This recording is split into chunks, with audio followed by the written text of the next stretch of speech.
tayo ng beef broccoli.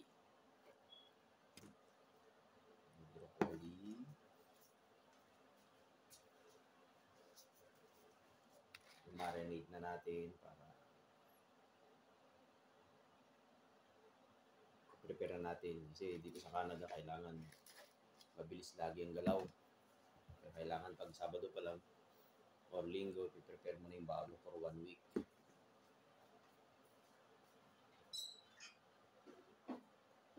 So, tayo ng beef broccoli. Diyan natin yung dato puti. Mahalang dato puti dito. So, lagyan natin ng sesame oil para maglasang Chinese ang dating. Lagyan natin ng konting brown sugar. So, brown sugar.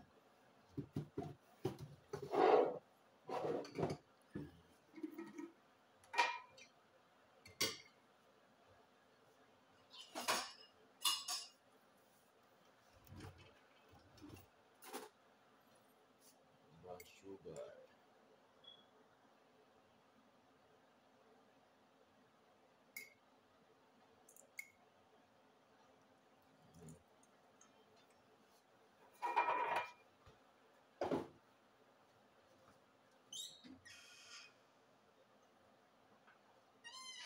Tapos ground black pepper.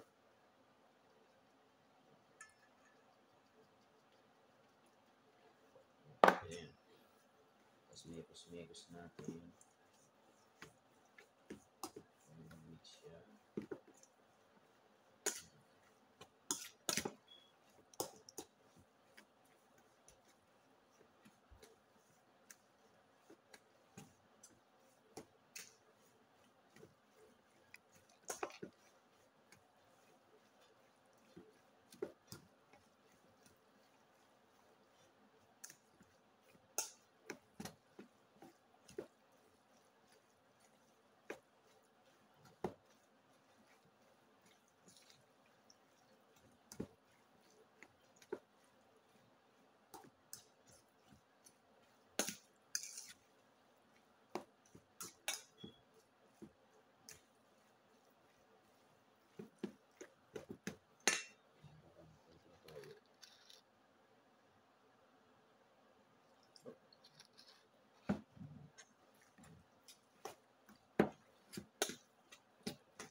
May pasok, ilalagay mo lang ito sa freezer, ilalagay mo sa seal wrap.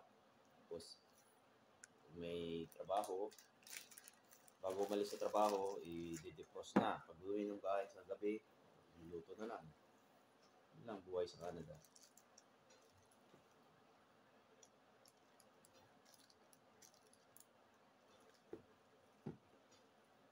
Kasi nakakatipid kasi kami pag sa nakakabili kami ng baka sa company namin. Meron kaming discount sa kasi nagtatrabaho kami sa katayan ng baka. Minsan nakakabili kami ng baka doon. Pipili namin yung cut na gusto namin.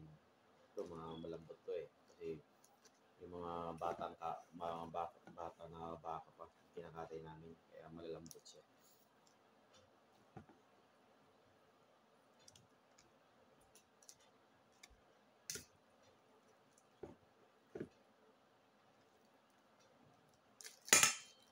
Dalawa lang naman kami ni Mrs. Timbangin ko. Tigpa 500 grams lang. Kasi dalawa lang naman kami kakain. Ganyan, 50 grams. Oops. So, bigyan ko na ng label.